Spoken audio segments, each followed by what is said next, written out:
Noé était un homme juste et intègre dans sa génération. À une époque marquée par la méchanceté et la corruption, il marchait avec Dieu. Le Seigneur vit la perversité de l'humanité et décida de détruire la terre par un déluge, en épargnant seulement Noé et sa famille. Dieu ordonna à Noé de construire une arche en bois de cyprès. L'arche devait être suffisamment grande pour abriter sa famille et un couple de chaque espèce animale, ainsi que des provisions pour survivre pendant le déluge. L'arche serait un moyen de salut. Dieu expliqua à Noé que la terre était corrompue et pleine de violence. Il dit qu'il purifierait le monde par l'eau, mais que Noé trouverait grâce aux yeux du Seigneur.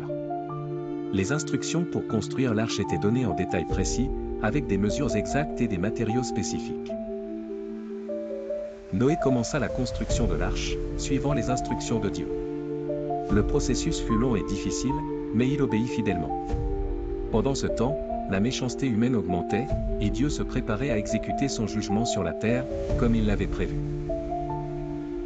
Lorsque l'arche fut prête, Dieu dit à Noé d'y entrer avec sa femme, ses enfants et les femmes de ses enfants. Il devait aussi rassembler 2 animaux de chaque espèce, mâle et femelle, pour les préserver et garantir que la vie continuerait après le déluge. Noé obéit à chaque détail des instructions de Dieu. Il rassembla les animaux comme ordonné et entra dans l'arche avec sa famille. Le Seigneur ferma la porte de l'arche, la scellant. La pluie commencerait à tomber et le déluge approchait, une purification imminente pour la terre.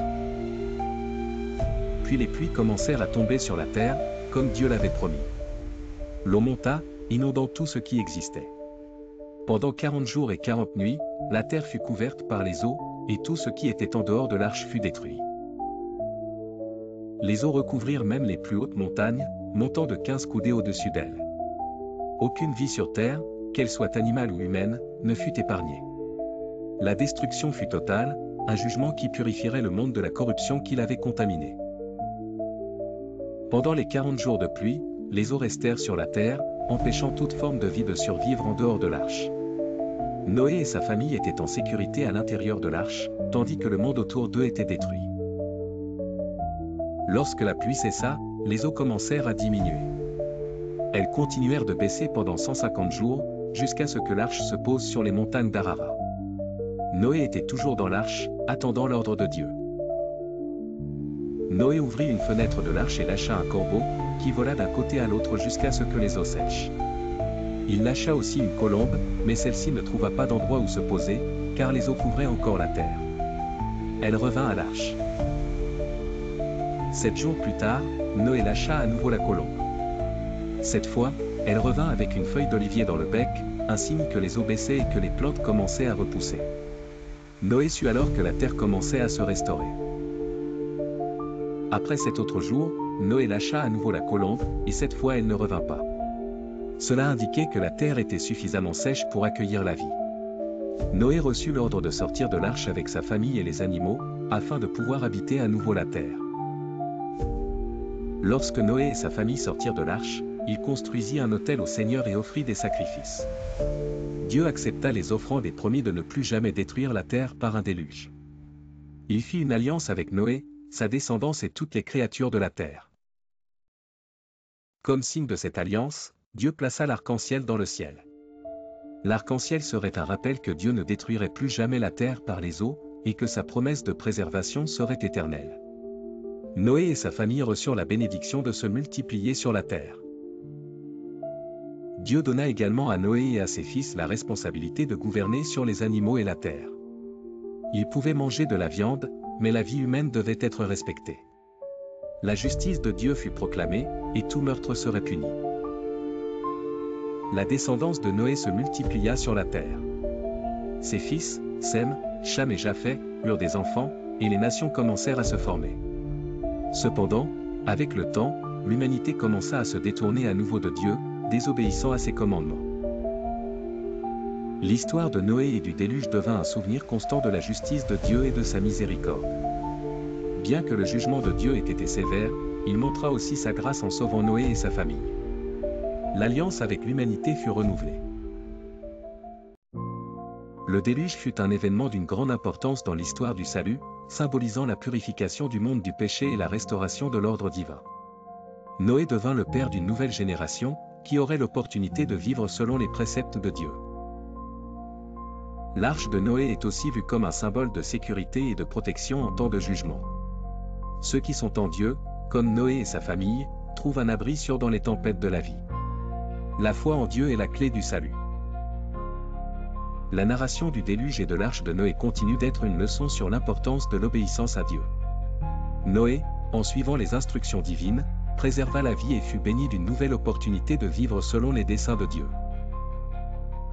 Après le déluge, Noé devint un exemple de foi et de révérence envers Dieu. Il eut confiance dans le plan de Dieu, même sans savoir comment tout se déroulerait. Son obéissance fut récompensée par la préservation de la vie et l'alliance éternelle établie par Dieu. Le déluge sert aussi d'avertissement pour toutes les époques. L'humanité, lorsqu'elle se détourne de Dieu, fait face aux conséquences de ses actions.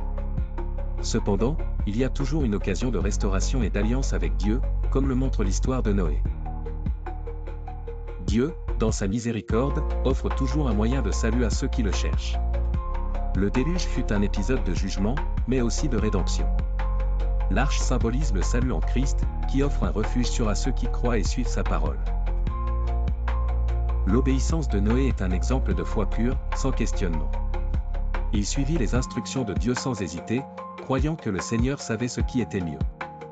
Sa vie illustre le pouvoir de faire pleinement confiance aux promesses de Dieu, même face à l'inconnu. La préservation de la vie animale dans l'arche montre aussi le soin de Dieu pour sa création. Il ne sauva pas seulement les êtres humains, mais assura que la vie des animaux serait préservée pour que l'équilibre de la création soit restauré après le déluge. L'arc-en-ciel, comme signe de l'alliance de Dieu, est un rappel éternel de sa fidélité. Lorsque nous voyons l'arc-en-ciel dans le ciel, nous nous rappelons que Dieu tient ses promesses et que, même en temps de jugement, il y a de l'espoir et de la restauration dans sa miséricorde. Le déluge et l'arche de Noé parlent aussi du futur jugement de Dieu, qui, selon la Bible, se produira à nouveau. Cependant, tout comme Noé trouva le salut dans l'arche, ceux qui cherchent le salut en Christ trouveront un refuge sur lors du jugement futur. L'histoire de Noé nous enseigne aussi le rôle de l'obéissance dans la vie du croyant. L'obéissance à Dieu, bien que souvent difficile ou incompréhensible, est la clé pour expérimenter sa protection, sa direction et ses bénédictions dans notre marche de foi. Le déluge et l'arche de Noé nous invitent à réfléchir sur la relation entre l'humanité et Dieu. Il est juste dans ses jugements, mais aussi miséricordieux et offre toujours une occasion de restaurer ce qui a été perdu. Nous devons donc vivre dans la révérence envers lui. Noé et sa famille sortirent de l'arche pour commencer une nouvelle vie. La terre fut restaurée, et l'humanité eut une nouvelle chance de vivre selon les principes de Dieu. La promesse de Dieu de ne plus jamais détruire le monde par un déluge demeure un signe de sa fidélité éternelle. Et voilà, c'est la fin de cette vidéo. Si elle vous a plu, laissez un like, partagez-la et dites-nous votre avis en commentaire. N'oubliez pas de vous abonner et d'activer la cloche pour ne pas manquer les prochains contenus. Merci de nous avoir suivis, et à très bientôt.